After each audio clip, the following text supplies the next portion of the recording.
वन्यजीवन संवर्धनासाठी मोठे पाऊल कॅप्टन सत्यम ठाकूर यांच्या हस्ते वाईल्ड लाईफ ॲम्ब्युलन्सचे उद्घाटन. पानगाव, तालुका डहाणू, पालघर जिल्हा व परिसरातील वाढत्या बिबट्या तसेच इतर वन्यजीवन हालचालींच्या पार्श्वभूमीवर वन्यजीवन संरक्षण आणि बचाव कार्याला बळ देण्यासाठी महत्त्वपूर्ण पाऊल उचलण्यात आले आहे.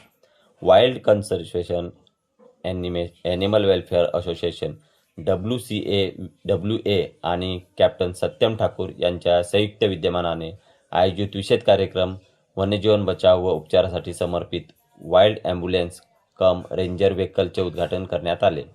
WCAWA संस्थेने वन्यजीवन बचाव आणि संवर्धनासाठी स्वतंत्र वाहनाची आवश्यकता व्यक्त केल्यानंतर कॅप्टन सत्यम ठाकूर यांनी सामाजिक बांधिलकी जपत पुढाकार घेत एक आधुनिक वाहन उपलब्ध करून दिले. या वाहनामुळे जखमी, आजारी अथवा संकटात सापडलेल्या वन्यजीवन तातडीने मदत होण्याची अधिक सुलभ होणार आहे.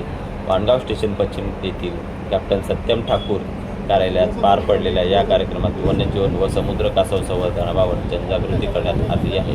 तसेच वन्यजीवन संरक्षणाबाबत क्षेत्रात उल्लेखनीय कार्य करणाऱ्या व्यक्तींना सन्मान करून त्यांना प्रमाणपत्राचे वितरण करण्यात आले आहे.